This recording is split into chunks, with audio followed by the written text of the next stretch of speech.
Bismillahirrahmanirrahim. Alhamdulillah. Wassalatu wassalamu ala Rasulillah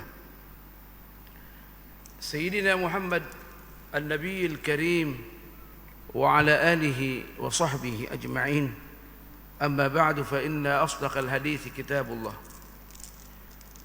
wa khairal hadi hadi Muhammadin sallallahu alaihi wa alihi wa sallam wa syarral umuri muhdatsatuha wa kullu muhdatsatin bid'ah wa kullu bid'atin dhalalatun wa kullu dhalalatin finnar atau kama qala sallallahu alaihi wa alihi wasallam. Tuan-tuan, puan-puan yang berbahagia, assalamualaikum warahmatullahi wabarakatuh. Segala puji bagi Allah Subhanahu wa ta'ala yang sudi mempertemukan kita kembali dalam kajian ilmu pengetahuan. Mudah-mudahan kajian ini dapat memberikan munafaat dan syafaat waktu kita berjumpa dengan Allah Subhanahu wa ta'ala. Pembincangan kita pada malam ini berkaitan dengan salah satu matlam Al-Quran diturunkan adalah untuk merealisasikan kita punya ibadah kepada Allah Subhanahu wa ta'ala dan ketakwaan kita kepada Allah Subhanahu wa ta'ala, yang mana ditekankan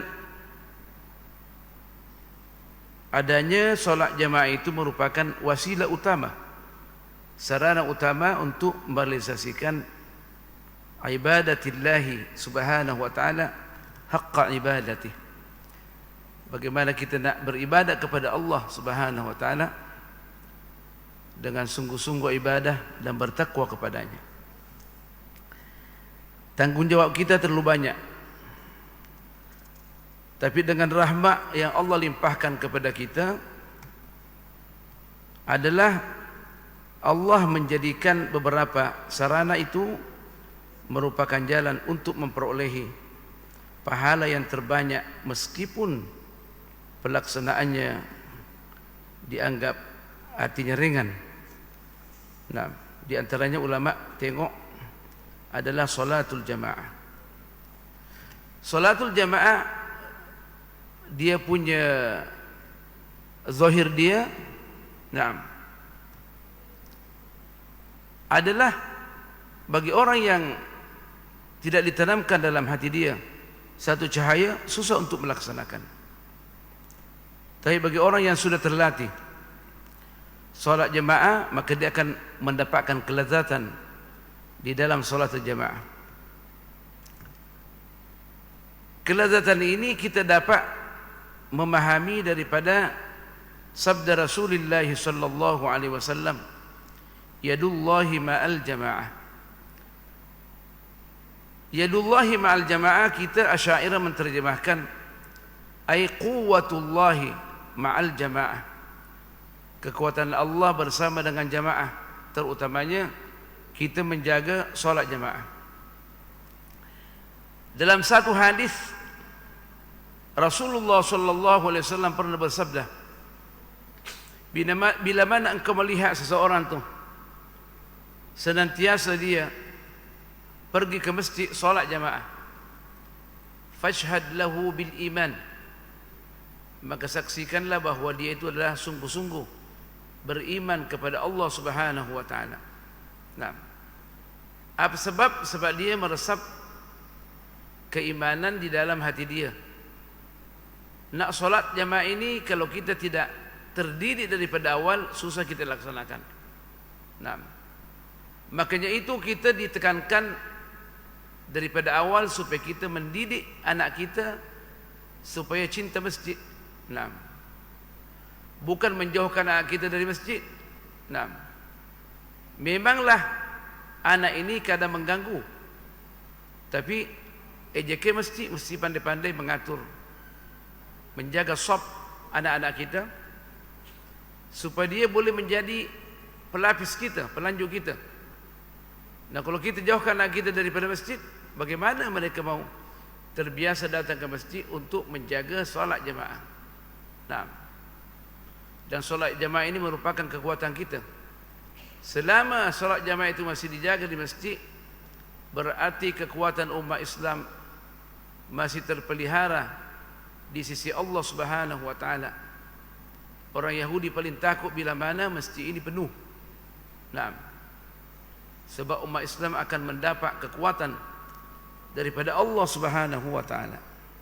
Al-Imam Sya'rani di dalam bukunya Al-Uhudul Muhammadiyah, Lawaqihul Anwar Al-Qudsiyah fi Bayanil Uhudil Muhammadiyah,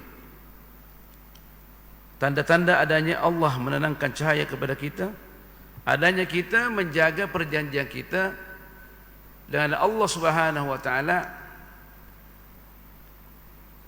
Di antaranya adalah kita menjaga salat jamaah. Perjanjian kita banyak.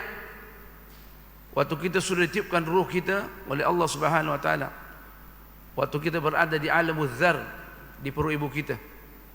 Wa id akhadha rabbuka min bani adama min zuhurihim dzurriyyatahum wa ashhadahum ala anfusihim alastu bi rabbikum. Ingatlah kata Allah Subhanahu wa taala, waktu Allah menarik sulbi itu, sulbi kita,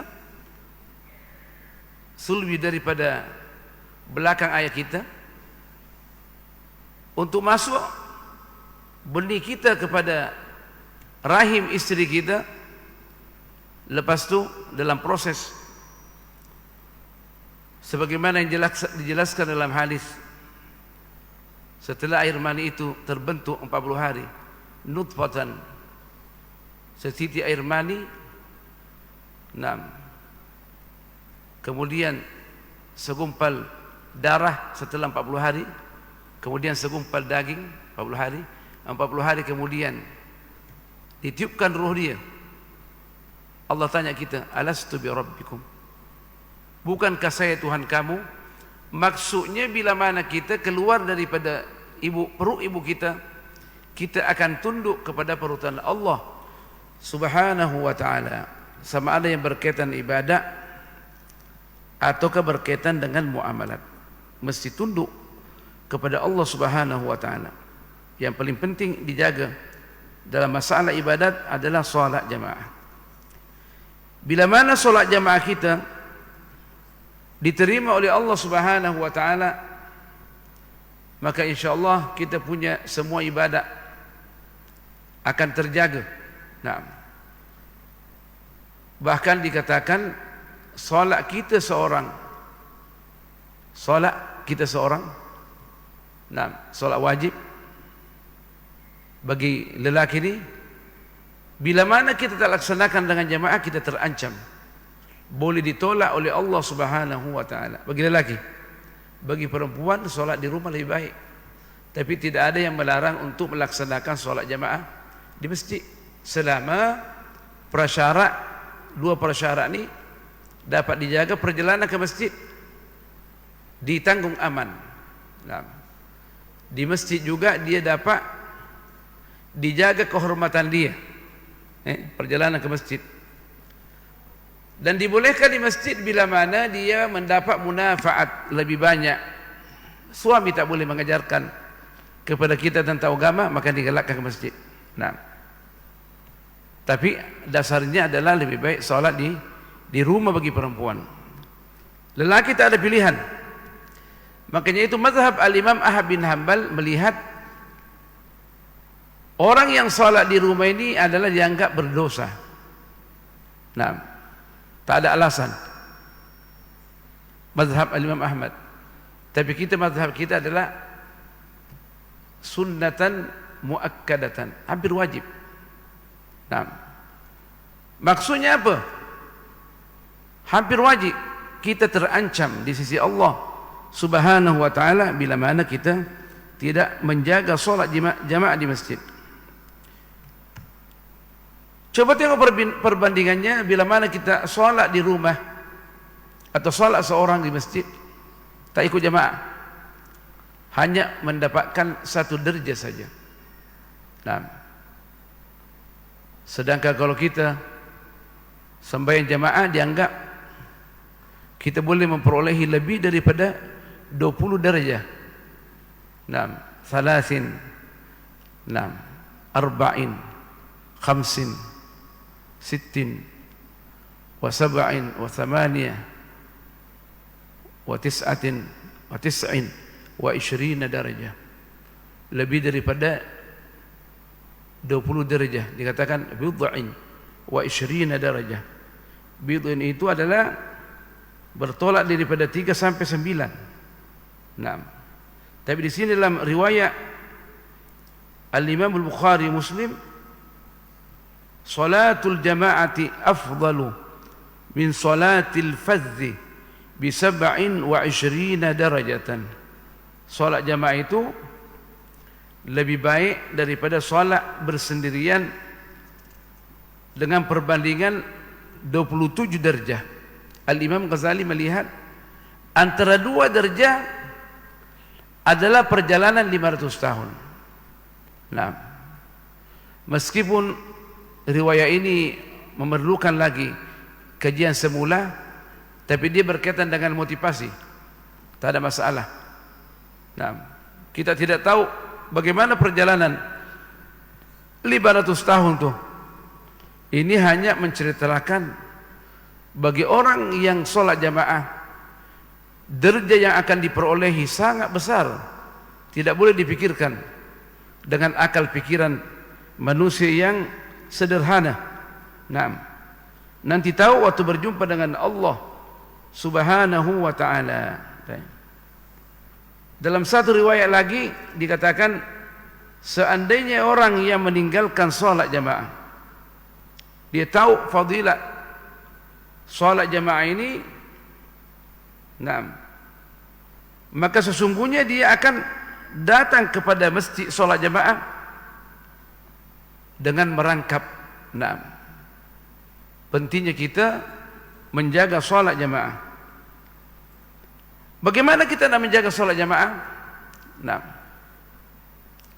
nak menjaga sholat jamaah ini, yang paling penting ada namanya tazkiyatul anfus. Ulama kita fi ilmi tasawuf dia kata tazkiyatul anfus, membersihkan hati kita. Bagaimana kita boleh mencintai solat jamaah di masjid.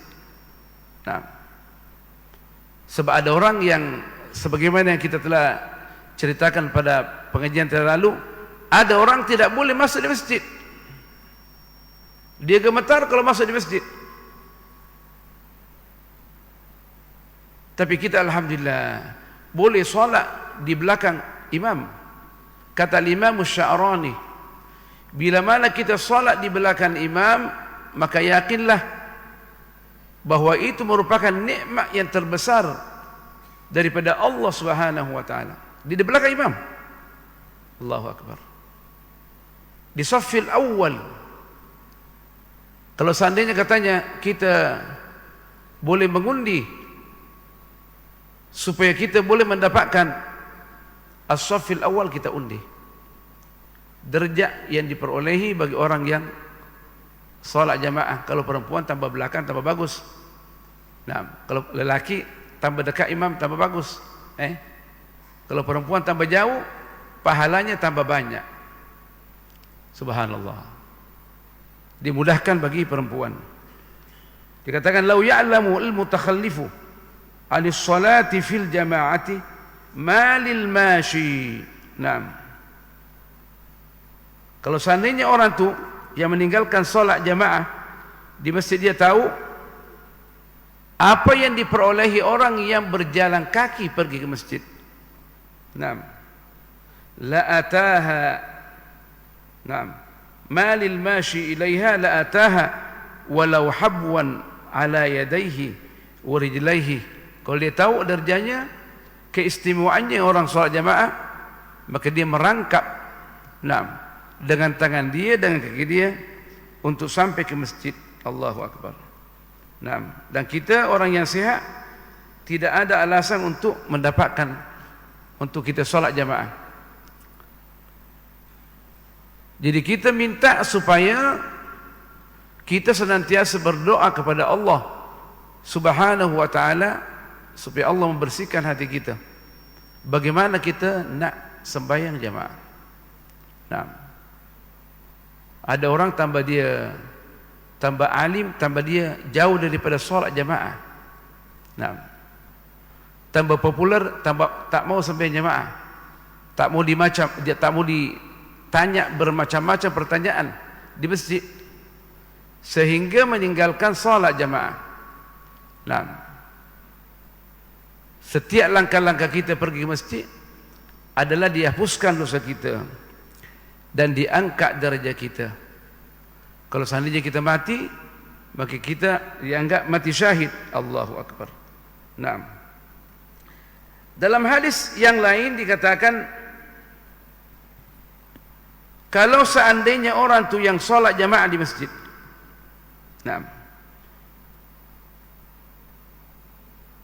mengikut riwayat al-Imam At-Tirmidzi, kalau seandainya orang tu tahu fadilah solat jamaah di masjid, nah, selama 40 hari, di sini dikatakan 40 malam. Nah, sebab ada satu riwayat mengatakan selama kita solat 40 hari solat subuh ditanggung masuk syurga. Dalam riwayat lain, selama kita solat jamaah 5 waktu 40 hari tidak ketinggalan takbiratul ihram, ditanggung masuk syurga. Seorang profesor mendengarkan hadis ini, dia kata ini hadis palsu. Kenapa? Sebab amalan yang sangat ringan, mudah, tapi pahalanya sangat tinggi. Saya tanya dia, profesor sudah pernah coba 40 hari solat jamaah di masjid, tidak ketinggalan takbiratul ihram, sudah pernah coba? Dia tak jawab. Hatta pun imam masjid belum tentu lagi. Nak menjaga 40 hari berturut-turut belum tentu lagi. Nah, sebab nak menjadi imam masjid ini dia adalah berjadwal. Nah, berapa banyak orang yang mencoba nak solat jamaah 40 hari, tak sukses lagi. Nah, tapi kalau sukses selama 40 hari, pasti Allah akan tanamkan di dalam hatinya kelezatan solat jamaah,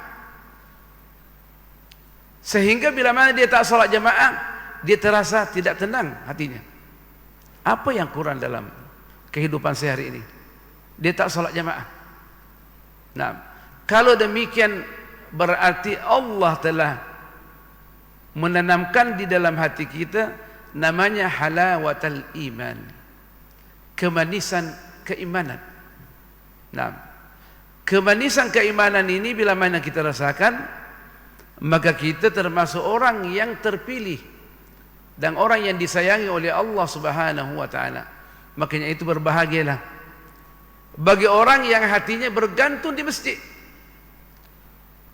Belum azan lagi sudah mempersiapkan diri untuk datang ke masjid. Dalam hadis yang sahih, ada 7 orang yang mendapat perlindungan di bawah arsyir Rahman pada hari kiamat. Waktu orang dikumpulkan di padang mahsyar, ada 7 orang yang mendapat perlindungan di sisi Allah Subhanahu wa taala. Adalah orang yang bergantung hatinya di masjid. Sedikit sekarang jam berapa nih? Zuhur jam berapa? Asar jam berapa? Nah, sehingga dia tak tenang bila mana tidak menjaga waktu solat jamaah. Di antaranya adalah orang yang memperhatikan solat jamaah di masjid. Nah, di bawah lindungan Allah yang Maha Pengasih. Nah, tahta dhillir Rahman yauma la dhilla illa dhilluh, yaitu rajulun qalbuhu muallaqun bil masajid, dan riwayat fil masajid, hatinya bergantung di masjid, tak tinggalkan salat jamaah. Bilakah boleh terjadi ini? Bila mana kita lakukan 40 hari berturut-turut.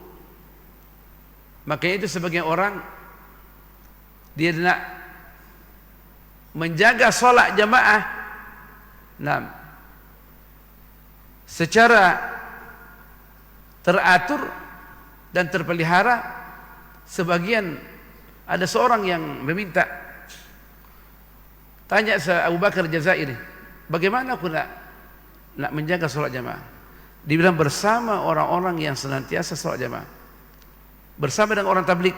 Saya bukan orang tablik. Orang tablik dia punya message dia di dalam grup dia, bagaimana nak menjaga sholat jamaah. Nah, kalau demikian maka kita akan menjadi orang yang beruntung. Di pada mahsyar semua orang akan berada di bawah terik matahari, satu jengkal daripada terik matahari. Yang diceritakan, ada orang yang tenggelam dengan keringat dia, ada orang sampai di telinga dia. Tapi yang ada di bawah lindungan Rahman, dia akan hidup menunggu di pada mahsyar, bergelimpangan dengan nikmat Allah. Kita di pada mahsyar, orang biasa akan hidup bilion-bilion tahun.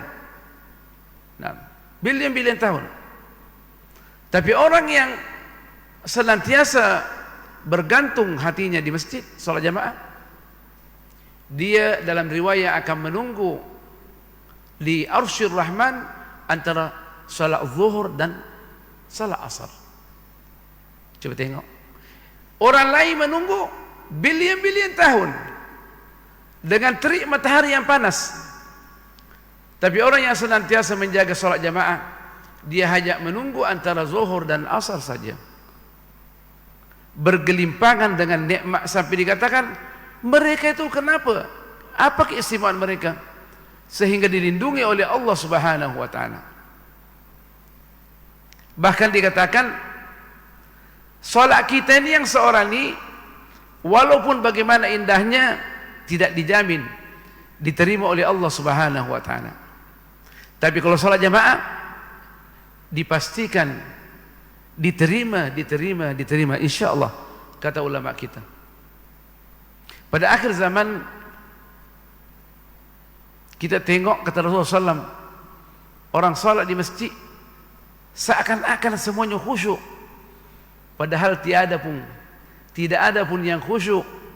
Perhatian mereka terhadap dunia besar. Nah, bagaimana nak terima? Kata ulama, karena Allah memberikan penghargaan kepada jamaah. Salat jamaah ini, yadullahi ma'al jamaah, kekuatan Allah bersama jamaah.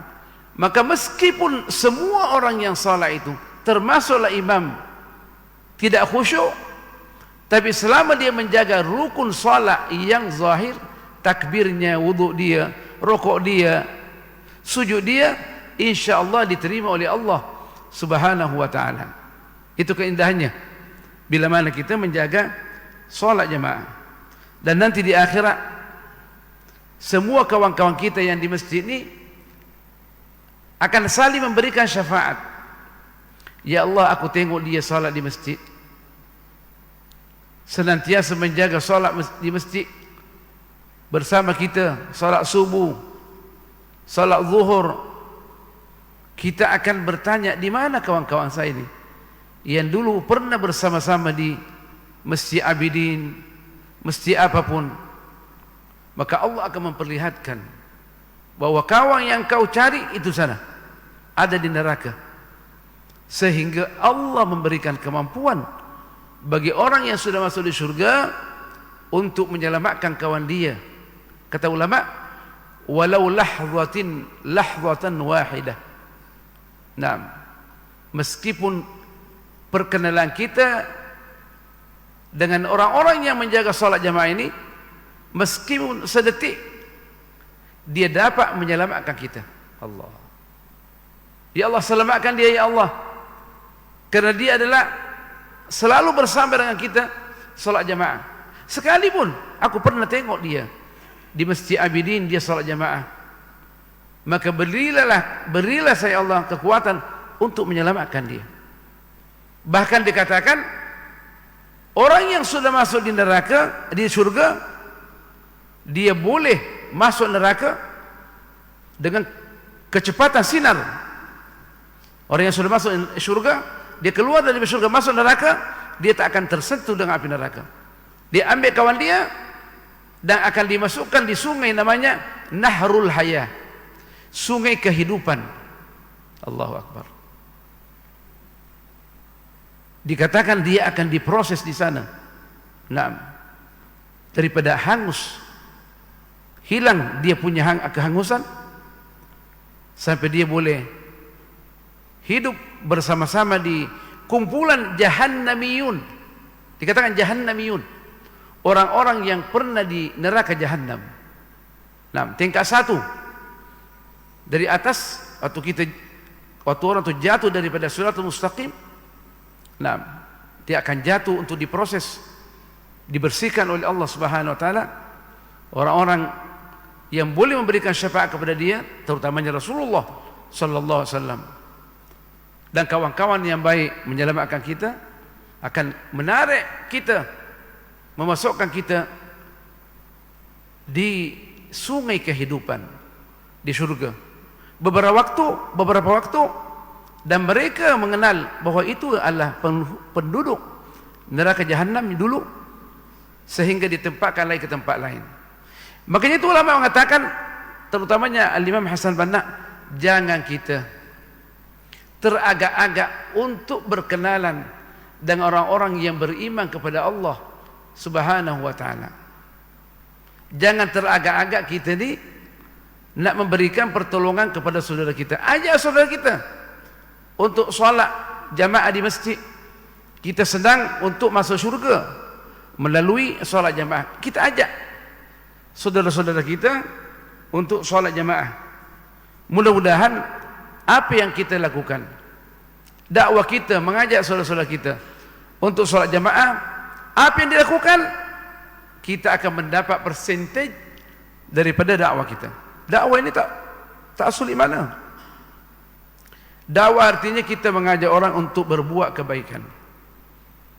Kebaikan yang lebih utama adalah mengajak kawan-kawan kita untuk senantiasa menjaga solat jamaah di masjid. Orang kata imamnya tak betul. Nah, saya punya kebiasaan, nah, dari dulu saya jaga, meskipun imamnya sederhana, bacaannya sangat sederhana, saya tetap solat jamaah. Bila mana saya dengarkan imamnya tak betul Fatihahnya, saya ulang solat saya di rumah.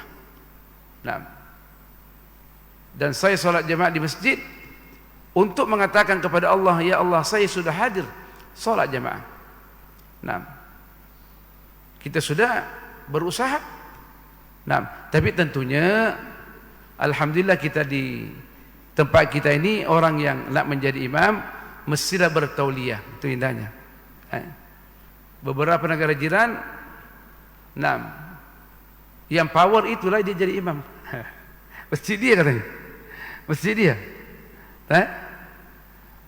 Tapi di sini alhamdulillah kita bertauliah, sehingga kita jarang mendapatkan imam dan khatib tak melaksanakan tugasnya dengan tepat. Dia laksanakan bacaan bagus, apalagi Masjid Abidin bacaan bagus, alhamdulillah. Pelaksanaan khutbah bagus. Kita tak perlu ulang kita punya salat. Tapi kita mesti jaga, meskipun imamnya kurang tepat sikit, jaga solat jamaah. Kalau perlu kita berikan teguran, berikan teguran. Jangan sampai kita boleh tinggalkan sembahyang jamaah. So kita akan ditanya oleh Allah Subhanahu wa taala. Salat jamaah ini yang merupakan, kita tadi jelaskan, sebagai sarana untuk merealisasikan haqqal ibadah, ibadah yang sebenarnya. Sebab Rasulullah sallallahu alaihi wasallam, Allah Subhanahu wa taala menjadikan ibadah ini, terutamanya salat wajib ini, tidak dapat dilaksanakan kecuali kita bersama-sama. Barak sudah mengkaji benda ini. Subhanallah. Kalau barat tak mengkaji, kita kadang tak mau percaya. Rahasia Allah Subhanahu wa taala di dalam surat Al-Fatihah yang merupakan salah satu rukun daripada salat. Dalam surat Al-Fatihah kita tidak mengatakan na'am, iyyaka a'budu wa iyyaka asta'in. Hanya engkaulah yang saya sembah, dan hanya engkaulah yang kami minta pertolongan. Tapi kita wajib mengatakan iyyaka na'budu, hanya engkaulah yang kami sembah, na'budu, kami, wa iyyaka nasta'in, dan kepada kamulah kami minta pertolongan. Mesti dijaga nih al-jamaah. Itu undang-undang Allah Subhanahu wa ta'ala. Seorang barak pakar sains, dia adakan satu kajian. Kenapa waktu kita sholat mesti kita rapat? Kita jaga kita punya saf, jangan sampai ada ruang yang mana syaitan boleh masuk di ruang itu untuk membisikkan kita, supaya kita berwas-was, untuk kita mengkhayal. Kita disuruh rapat betul. Nah, untuk apa kira-kira? Seorang pakar sains, dia mengkaji rahasia salat jamaah. Kenapa mesti rapat? Tumi dengan tumi, nah, bahu dengan bahu. Kenapa?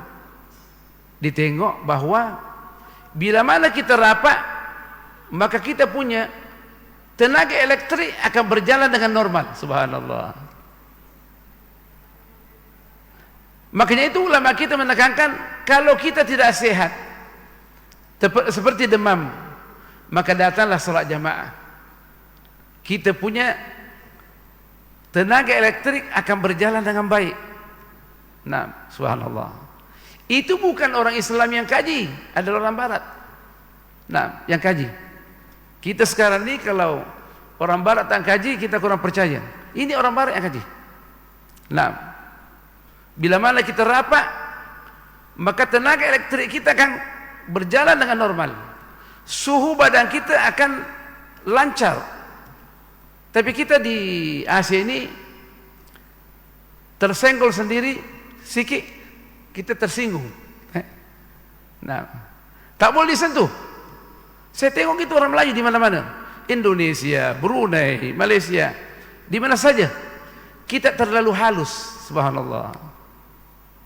Padahal kita negara Arab, kita Allahu Akbar. Lagi indah kita rapat tuh.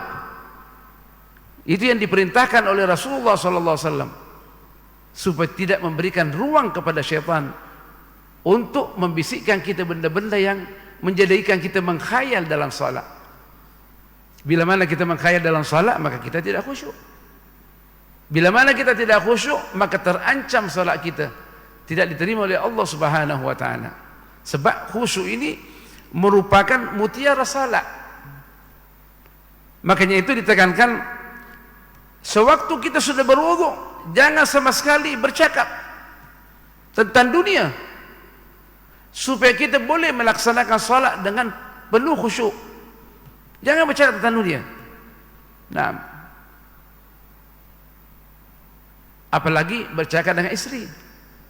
Nah, yang mana boleh membangkitkan syahwat kita, itu dengan istri.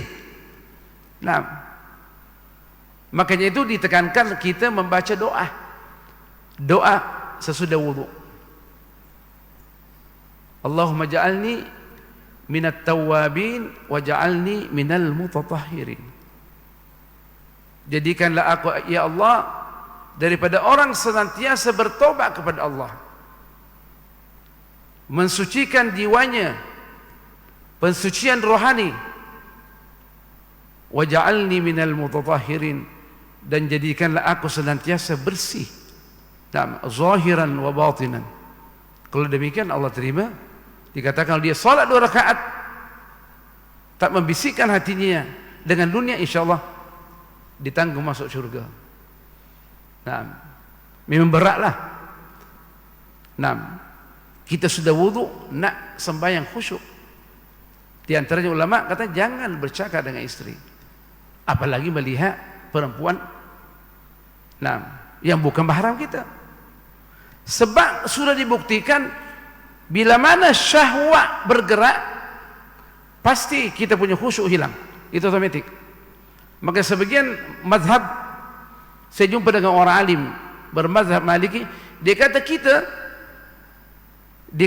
saya seorang, saya ini sendiri, bila mana syahwat saya bergerak maka wajib saya mengulangi wudu saya, karena saya tidak akan mungkin khusyuk bila mana syahwat saya sudah bergerak. Dan itu sebenarnya realiti. Semua orang yang sudah wudu dan dia punya syahwat bangkit, pasti dia punya khusyuk akan hilang.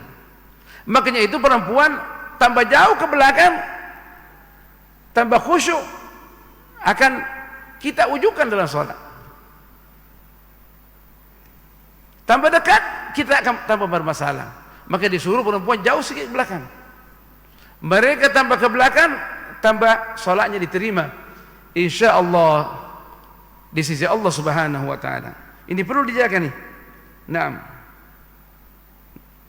di antaranya kita membaca, asyhadu an la ilaha illa ant, astaghfirullah wa atubu ilaih. Subhanakallah bihamdik, asyhadu an la ilaha illa ant, astaghfiruka wa atubu ilaih. Banyak lagi bacaan-bacaan lain.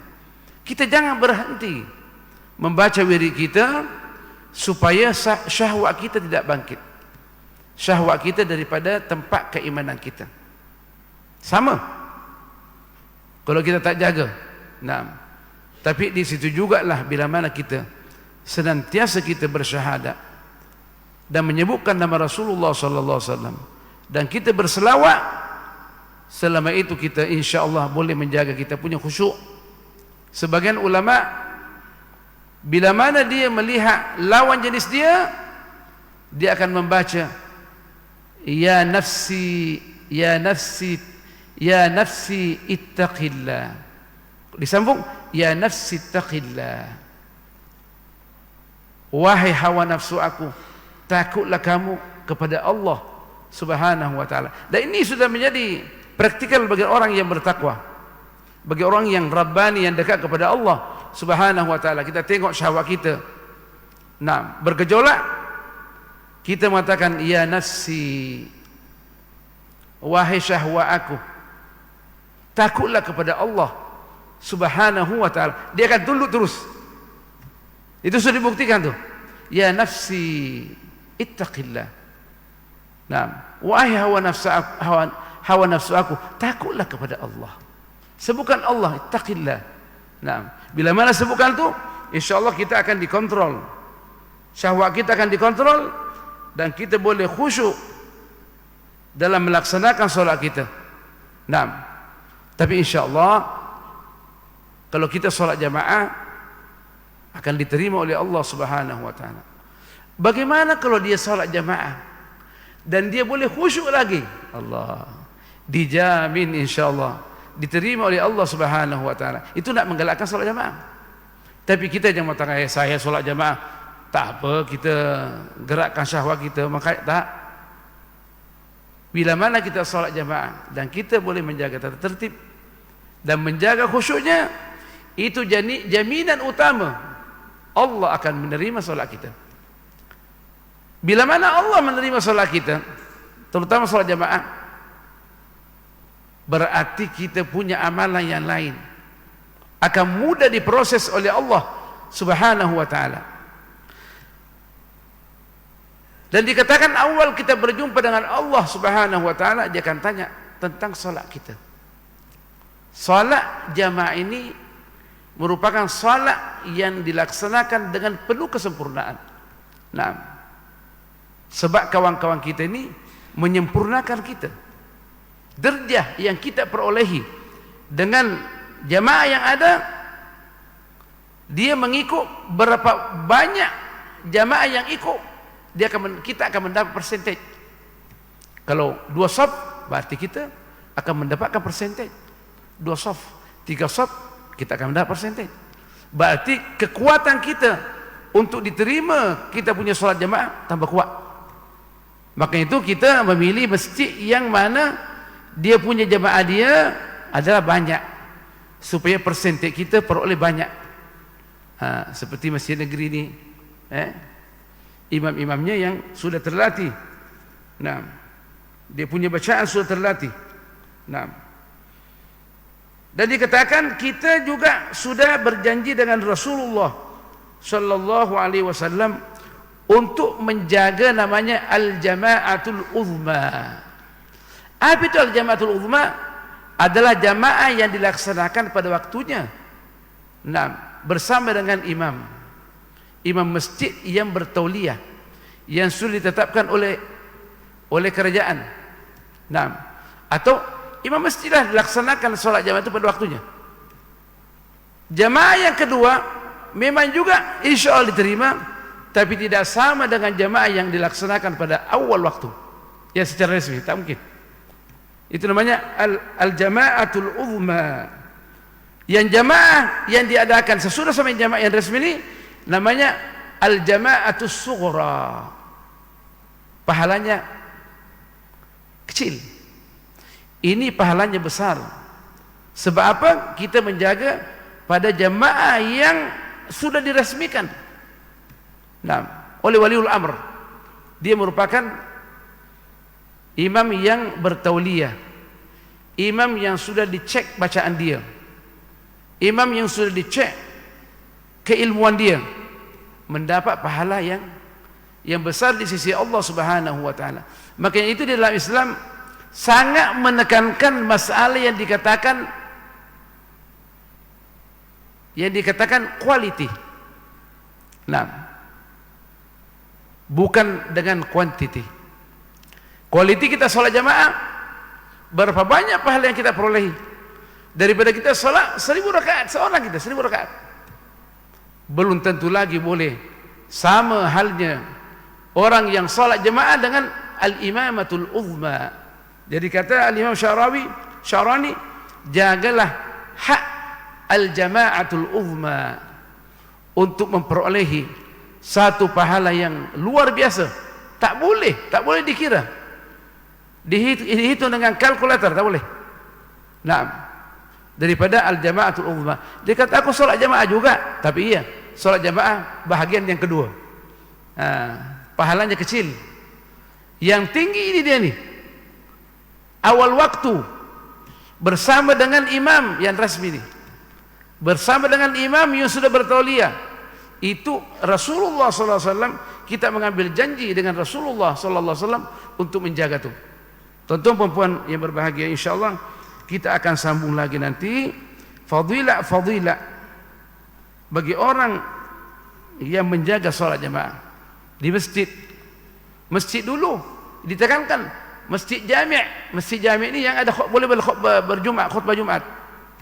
Nah, kemudian musalla, surau. Nah, kalau ada masjid, untuk apa kita ke surau? Dia kata kita nak menghidupkan, tapi kita ketinggalan keutamaan dan pahala yang besar bersama kita dengan imam pada al-jama'at al-uzma. Subhanakallah bihamdik, nashhadu an la ilaha illa ant, nastaghfiruka wa natubu ilaik. Bismillahirrahmanirrahim. Wal 'ashr innal insana lafi khusr illa alladhina amanu wa 'amilus shalihat wa tawasaw bil haqqi wa tawasaw bis sabr. Bismillahirrahmanirrahim. Alhamdulillah wassalatu wassalamu ala rasulillah sayyidina Muhammad an-nabiyil karim wa ala alihi wa sahbihi ajma'in. Allahumma 'allimna ma yanfa'una wa zidna 'ilma, faqihna fid din wa 'allimna at-ta'wil wa habibna ila al-muslimin waj'al lana lisana sidqin fil 'alamin. Allahumma ya munzil al-kitab wa ya mujri as-sahab wa ya sari' al-hisab wa ya hazim al-ahzab ihzim a'da'aka a'da' ad-din min al-yahudi wal-nasara wal-munafiqin wa dammirhum tadmira ya qawiyyu ya matin. Wa sallallahu ala sayyidina Muhammad walhamdulillahi rabbil alamin. Wassalamu alaikum warahmatullahi wabarakatuh.